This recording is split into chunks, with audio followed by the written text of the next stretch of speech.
All right, well, welcome back to the late night edition of Craig's personal life here. So, I thought about this evening after I was in bed already that I had not recorded or I checked to see if I had recorded my video for the day, and no, I had not. So, here we are.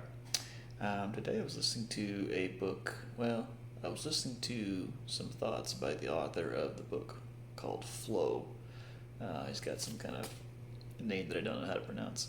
But anyway, it was interesting. His theory was that happiness is actually more a product of being in flow than of pursuing pleasure. Um, so that was kind of interesting. And then he kind of went on to describe, what flow is like. And I think probably a lot of us kind of have some idea of what it's like, but he kind of laid out some parameters for it. Um, he had 8 things. Some of them were like being able to be really in the moment and getting moment by moment feedback on whether what you're doing is working or is good. Having a clear goal and being totally absorbed in the moment. I think not conscious of the future or the past. Um, and that's kind of an interesting thing to me because I think often, at least for me, it can happen that my thoughts about the future or the past can kind of derail me from really being fully present in the future.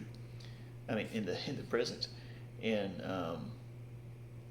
there's no doubt that our thoughts about the future influence our present, how we behave in our current lives, and how we feel about our past. There's no doubt that that also influences how we behave.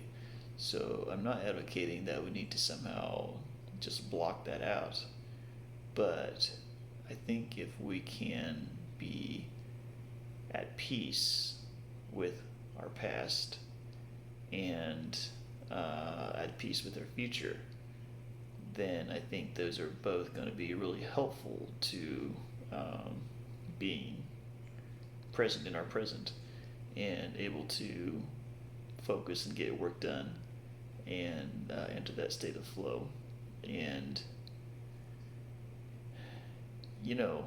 I think it is, there's different ways to try to achieve that, right? You can do therapy, you can do this and that. Um, from my perspective, I think thinking God's thoughts and hearing from Him is the most important. And there's forgiveness for all the things in the past. There's redemption, and for the future, there is hope, and many, many good things to be had in Christ Jesus. So, anyway, what's your experience been with flow? Is it a state that you get into frequently at work? Are you normally more distracted and stressed out? Are you not able to be in flow? What's your experience? Take care.